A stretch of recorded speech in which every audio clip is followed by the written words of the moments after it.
Bon et bien salut tout le monde, c'est Fucktuck, j'espère que vous allez bien. Aujourd'hui on se retrouve pour une toute nouvelle vidéo. Donc dans le cadre de mon stage chez Honda, ça y est là je viens tout juste de commencer. C'est mon premier essai. Bon j'espère que vous allez tous bien. Là on est parti pour une bonne petite série de tests. Donc tout d'abord je tiens à remercier Redmoto07 voilà, qui m'accueille pour mon stage et qui me permet d'essayer toutes ces motos. C'est vraiment super cool à eux, ils sont pas obligés, donc voilà, je tenais à les remercier. Aujourd'hui, en premier essai, on se retrouve sur la CB500X. Donc ce qui change avec la CB500F, c'est que celle-ci, c'est un trail. Donc qui dit trail, dit voilà, fourche avec un plus grand débattement. Elle est plus haute sur patte. La hauteur de selle, je crois qu'on augmente de 20 mm. Je crois pas, je suis sûr. Voilà, la hauteur de selle, on augmente de 20 mm, donc forcément, c'est un peu moins accessible pour les personnes de petite taille. Mais franchement, ça reste vraiment accessible pour un trail parce qu'il y en a quand même qui sont beaucoup plus hauts. Faut pas oublier qu'on est sur un petit trail. Voilà, le moteur c'est 1500, donc on n'est pas non plus sur un vaisseau spatial. Donc déjà première impression, là j'ai déjà fait quelques... Oh, la petite Porsche. Ah ouais, elle était jolie. Bon, le test commence bien, on se tape une petite Porsche et tout. Donc déjà première chose qui m'a interpellé déjà, c'est la protection du vent. C'est juste un... Regardez, je vais ouvrir la visière. Normalement vous entendrez... Ah, quoique. En fait le vent là il tape juste dans mes yeux, donc vraiment dans le haut du casque. Mais apparemment la bulle est réglable. Néanmoins elle est réglable que avec des outils. Voilà, il n'y a pas de petite encoche ou quoi pour régler à la main à sa guise. Mais bon, déjà la bulle est réglable, donc c'est super. Oh merde, j'ai voulu me gratter l'œil mais ma visière elle est fermée. Donc aussi la moto à 250 km. Donc voilà, le rodage est loin d'être fini. Ça va pas être un test comme sur les roadsters où j'essaye un peu comment dire, où j'essaye un peu de taper dedans histoire de voir comment tout simplement comment la moto réagit, tout ça. Là il faut savoir qu'on est vraiment sur une moto qui est un peu plus baroudeuse quoi. Donc c'est plus de la balade, fait pour enchaîner des bords. D'ailleurs au niveau du confort on est super bien assis. Voilà, ça change des roadsters aussi au niveau de la selle passager. Vous avez pu le voir dans les plans fixes, la selle est quand même bien large et le revêtement glisse pas. Donc il faut savoir que pour rouler à deux ça peut être pas mal. Néanmoins, vu que c'est du A2, donc c'est bridé 47.5, quand vous serez en duo sur cette moto, le moteur voilà, va un peu plus galérer, c'est normal, il est bridé. Mais voilà, sinon franchement elle est hyper agréable à conduire. Au niveau confort, franchement, comme je vous disais, on est bien assis. Au niveau position et au niveau sensation de conduite, en fait on a l'impression d'être sur un petit vaisseau quoi. C'est vraiment hyper souple. C'est complètement différent des roadsters que j'ai pu essayer jusqu'à maintenant, ou même de ma petite 125 en sportif, tout ça. Mais vraiment c'est extrêmement plaisant et on n'a pas forcément envie de rouler vite pour se faire plaisir. On a plus tendance à vouloir profiter du paysage, tout ça. Et ouais, franchement c'est super agréable. Voilà, après on est assis vraiment bien droit et on a limite l'impression d'être... Attendez, mon nez me chatouille avec la mousse du micro là. On a limite l'impression d'être dans un fauteuil en fait. Voilà, on est assis bien droit. Le truc c'est vraiment ça flotte en fait, c'est hyper agréable. Bon après, même s'il s'agit d'un trail, vous attendez pas à me voir aller dans des chemins, tout ça. La moto voilà, on me la prête dans le cadre de mon stage. J'ai pas envie d'aller sur un terrain où je suis pas forcément à l'aise. Voilà, les chemins, je suis vraiment... j'en ai jamais fait en moto. Si, à part en derby quoi, pour faire un peu le con, mais j'en ai jamais fait sérieusement. Donc je suis loin d'être à l'aise dans les chemins. Donc voilà, on va rester sur la route, un terrain où je suis à peu près à l'aise, et comme ça ce sera plus raisonnable. Ensuite au niveau du coloris, donc là comme vous avez pu le voir sur les plans fixes, on est sur le coloris un peu vert. Donc là vous pouvez voir une sorte de petit début de camouflage et tout. Franchement c'est super joli. Et ça fait vraiment, ça colle bien à son rôle de, entre guillemets, baroudeuse. Voilà, ça fait un peu passe-partout, tout ça, franchement elle elle est assez jolie. Puis il faut savoir que bon, un trail pour en faire un joli, enfin quand même les trails, enfin moi je trouve perso c'est des motos quand même assez spéciales en termes d'esthétique. Et franchement je la trouve pas moche. Donc voilà. Bon c'est pas non plus un coup de cœur, hein, je vous le cache pas. Putain comme il roule à gauche lui. Ah non d'accord, il habite là. La boîte, bon pas de surprise. Comme toutes les Honda que j'ai essayé, la boîte c'est vraiment, elle est hyper souple. Voilà, on a vraiment l'impression de passer les vitesses dans du beurre, c'est hyper agréable. L'embrayage pareil, il est hyper souple. En termes de suspension, c'est bien plus confortable qu'un Roadster. Forcément, c'est fait pour un peu franchir des petits obstacles, voilà, si vous êtes amené à vous rendre dans des chemins, tout ça. Donc forcément, ça absorbe un peu mieux les imperfections de la route, tout ça.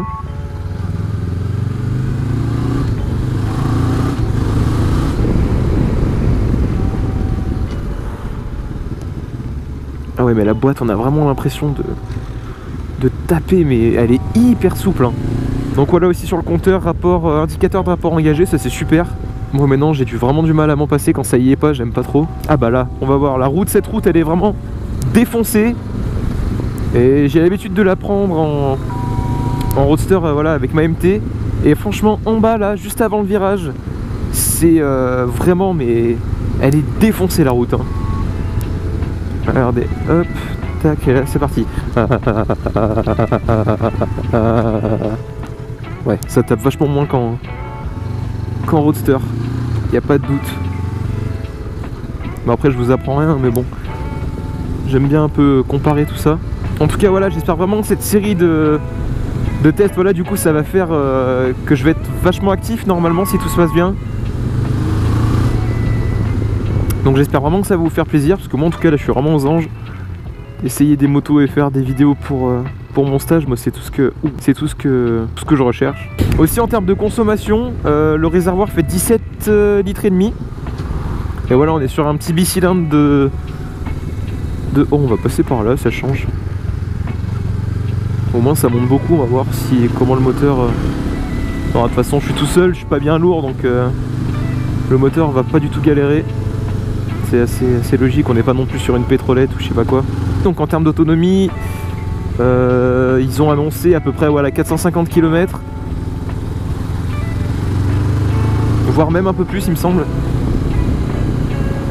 Mais franchement ouais, en termes de sensation de conduite, on a vraiment l'impression d'être sur un petit vaisseau spatial, voilà, ça flotte en fait, c'est vraiment hyper agréable. Et voilà, après en termes d'auteur de selle, pour ceux qui ont un peu peur, oh joli ça, je fais 1m78 pour voilà 65-66 kg. Et déjà bah, je touche par terre sans vraiment galérer, voilà, franchement je m'attendais à ce que ce soit quand même plus haut. Et non, bon je touche pas pied à plat par contre. Ça c'est sûr, bon on va voir ça tout de suite, il n'y a personne derrière. Alors si je me mets un peu en mode pingouin, je sais pas si vous voyez mes jambes là, bah je touche à plat. Mais bon, suffit que je penche d'un côté, il y a un pied qui touche plus. Mais sinon voilà, hein, un pied par terre, en penchant très peu, on a le pied qui nous tient vraiment à plat. Et c'est pas inaccessible non plus, hein. Oh bah ces deux danes ils sont bien secs. On va voir. Ah ouais, y a pas photo, hein. Attention à ce que ça va taper. Non, pas du tout. Oh mais c'est comme c'est agréable. Et on va prendre un peu des routes de merde, entre guillemets, des grands axes. Parce que bon, cette moto aussi elle se veut vraiment faite pour enchaîner les bornes sans vraiment avoir de contraintes au niveau du confort. Voilà, ça reste un trail, on est censé pouvoir enchaîner vraiment de longues distances sans pour autant ressentir une quelconque fatigue physique. Je fais aussi un peu attention quand je penche tout ça, parce que c'est vraiment le jour et la nuit comparé à un roadster. Voilà, la garde au sol est pas le même. La roue à l'avant, je crois on est sur du 19 pouces. Donc c'est vraiment complètement différent.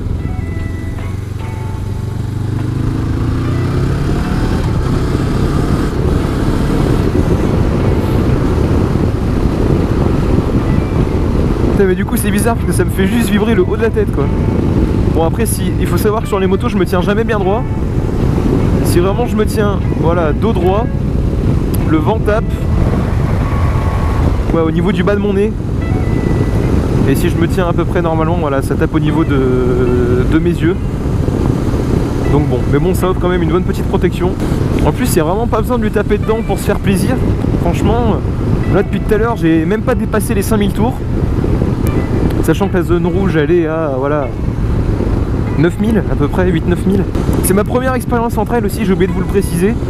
Et même si c'est, voilà, pas des motos qui sont forcément très sportives, tout ça, et bah franchement, j'adore quand même énormément.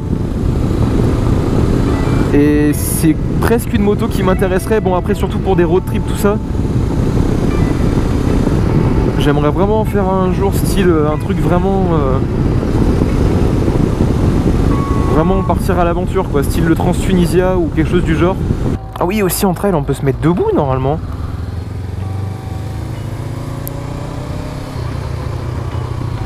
Oh mais j'aime vraiment trop hein.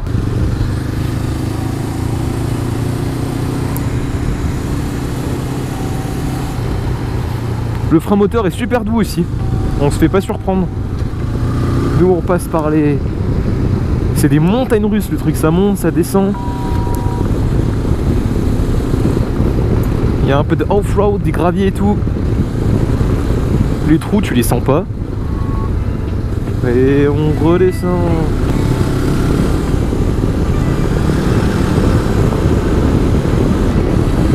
Bah en tout cas c'est vraiment très sympa. Puis en plus ouais franchement niveau confort il y a quoi là? Pourquoi ils se mettent tous comme ça? Oh ouais oh, mais aujourd'hui franchement ça me dérangerait vraiment pas de faire de partir vraiment pour un bon petit road trip avec cette brève. Ouais, même si le fait que ce soit un petit trail ou quoi que ce soit, ça lui engage pas moins son côté baroudeur, est vraiment agréable à conduire. Et Cuville, mais c'est super joli ici. Déviation, waouh. Mon dieu, c'est quoi ces petites routes? Bah voilà, on va finir sur ces petites routes. Putain, elles sont jolies en plus. Franchement. Regardez ça. Oh, c'est vraiment grave beau, hein, je suis choqué. Bon voilà, en tout cas j'espère que la vidéo vous a plu. S'il y a des choses que j'ai oubliées, que vous avez des questions, les commentaires sont là pour ça. N'hésitez pas, voilà, je vous le rappelle toujours, à mettre des commentaires, tout ça, ça montre que la vidéo, la déviation, non, il n'y a plus marqué. Voilà, ça montre que la vidéo vous a plu. Et puis voilà, moi ça me motive énormément. Ça montre encore une fois que je fais pas ça dans le vent. Donc voilà, je compte sur vous. Et je vous dis à bientôt pour une nouvelle vidéo. Ciao les gens.